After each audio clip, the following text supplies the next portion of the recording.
Hello, Assistant Narrator Richardson here, and I'm just going to give you a fact. Do you know the average person walks past about 36 murderers throughout their lifetime? Yeah, not a very nice fact, is it? But anyway, let's get started with this SCP, shall we? Item number SCP-6052. Object class was Keter, but now it is neutralized. Special containment procedures. The remains of SCP-6052 are to be held in the morgue of Site-126.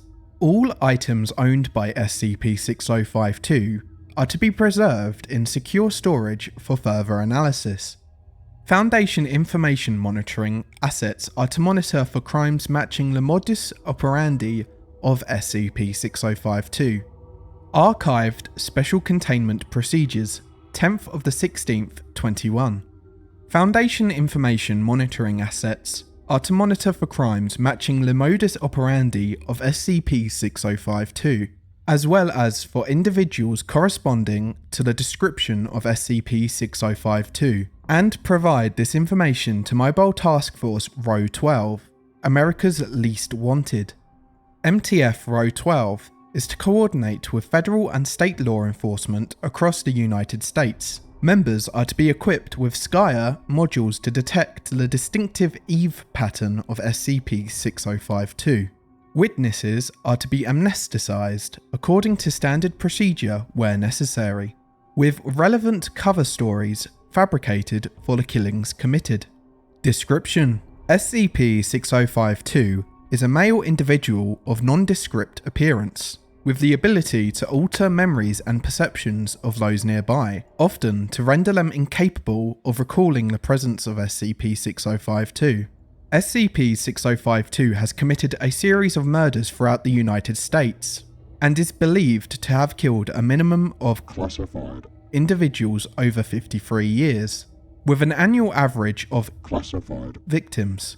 SCP-6052 travels throughout the United States, taking on minor bureaucratic positions in a state's Department of Motor Vehicles, using its anomalous abilities to induce the belief that it is a familiar, if unmemorable, employee. It likely selects its victims using its job's access to identifying documents. SCP-6052 targets individuals between classified and classified years of age, often abducting them from their homes or schools. Whereas its earlier victims were typically shot or stabbed, its modus operandi became increasingly elaborate over time, involving various forms of deprivation and bodily mutilation practiced over extended periods. Addendum 6052.1 Identity and Background. SCP-6052 employs a range of false identities, but its birth identity is likely Samuel Fincher Doyle, born in 1941 in Cook County, Illinois. Doyle was employed by the Illinois Vehicle Services Department, marrying a co-worker, Anna Kemper, in 1965. A daughter, Susan Doyle, was born the same year.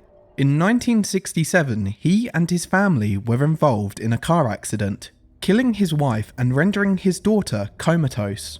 Doyle moved to California in 1968. Following this, records of his activities are vague. Its murders were often attributed to other killers or viewed as isolated incidents until 1978, when the UIU trialed PIFIA, a handheld etheric resonance imaging module for use in crime scene investigations. This technology would be later adopted more successfully by the Global Occult Coalition's Colliculus and Veritas headsets, as well as the Foundation's SCIA modules.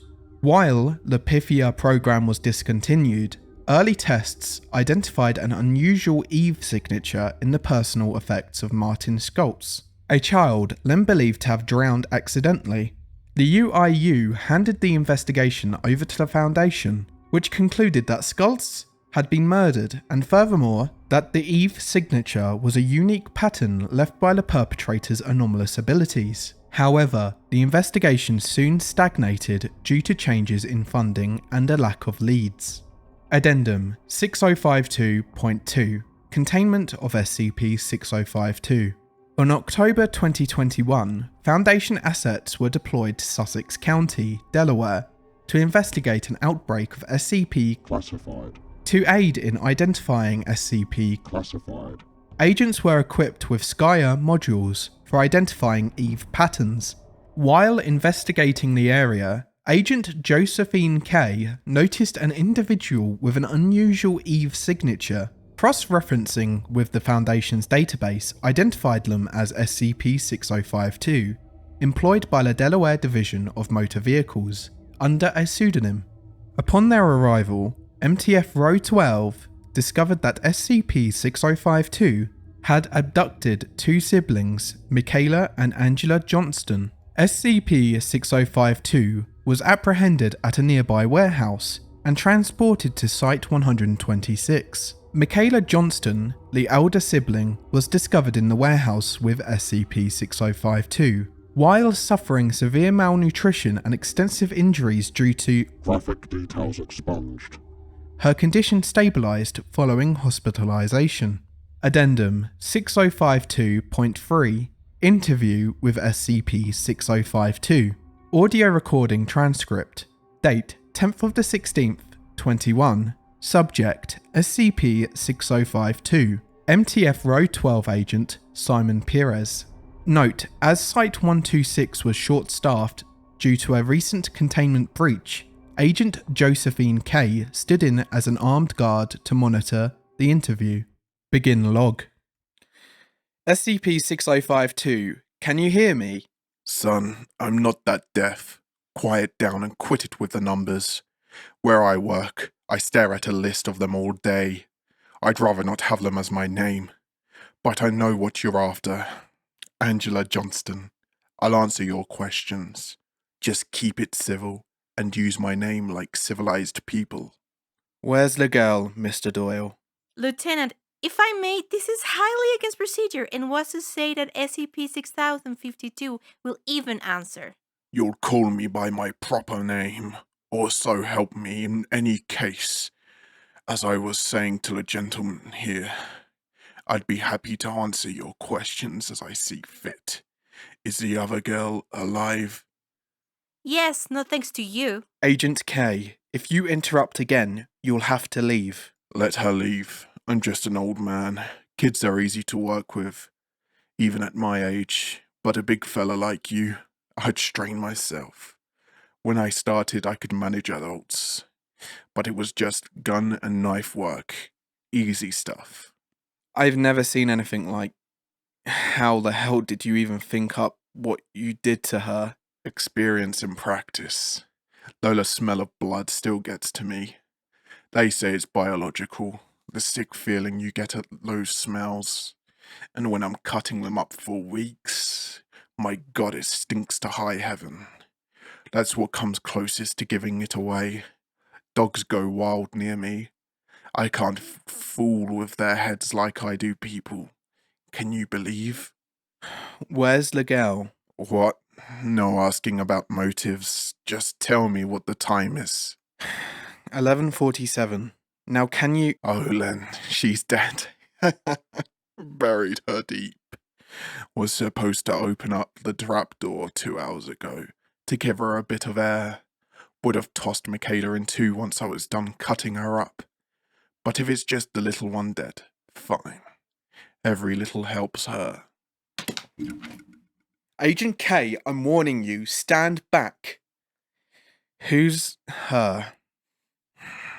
It was when we were in the car crash. Anna and little Susie and me. Anna had a little one on the way. You know, just starting to show. Afterwards, I knew I could make sure that Susie wouldn't die on that hospital bed. So long as I had something to trade. What sort of entity was it, Mr. Doyle, that made the bargain? Can you describe its appearance or behaviour? What? There wasn't some devil giving me a contract. Just the knowledge, clear as day, that I could make it right.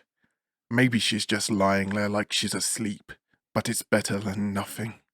Then why did you continue after they pulled the plug on her, Mr. Doyle? Why did... No, I don't understand. I've got the file here. The hospital lost funding in 73 and... I heard you, damn it.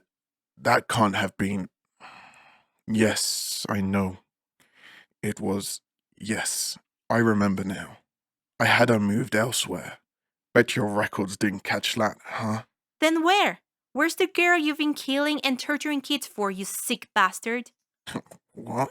You think I'd just forget if my daughter was dead? Some things you know have to be true. And a trade, life for life, makes sense. Why else do I have this power? Do death's work? Unseen? That's your excuse? You think you're the only one who can do things like this? Agent K, get out of here. Mr. Doyle, This has all been for a purpose. I know it has to be true. It's why I killed son. I'm a father. You think I wouldn't know if my Susie wasn't alive? You think this fucking cage can stop me from doing what I have to do? At this point, SCP-6052 dislocated one thumb to free himself from his cuffs and lunged at Lieutenant Perez. Agent K discharged her firearm into the shoulder of SCP-6052. Despite prompt medical attention, SCP-6052 expired from blood loss. Agent K and Lieutenant Perez were reprimanded for unprofessional behaviour, and SCP-6052 was reclassified as neutralized. Addendum 6052.4 Incident 6052-1. On the morning of the 10th of the 25th, 21, Michaela Johnston was found to have expired during the previous night. Cause of death was determined to be severe head injury, with her skull having been fractured by an unknown assailant via repeated crushing injuries to the face and jaws. Subject's body was confiscated and witnesses were amnesticized as per standard procedure. When this information was forwarded to MTF Row 12, it was discovered that its members had vanished from their barracks, with closed-circuit television in the barracks malfunctioning at Michaela Johnston's approximate time of death. Agent Josephine K was likewise reported missing, with an identical malfunction in the surveillance system of her barracks. A search of their living spaces identified no signs of struggle. However, a large strip of blood-smeared skin was discovered in the bed of Agent K, likely originating from her thigh, on which a message had been carved with some form of sharp implement. The message is transcribed below. I told them I had to do it, because it is what my Susie needs to live. They lied to me, that she was dead, but I know she cannot be. Paradise can wait, because my Susie was the only paradise I ever wanted.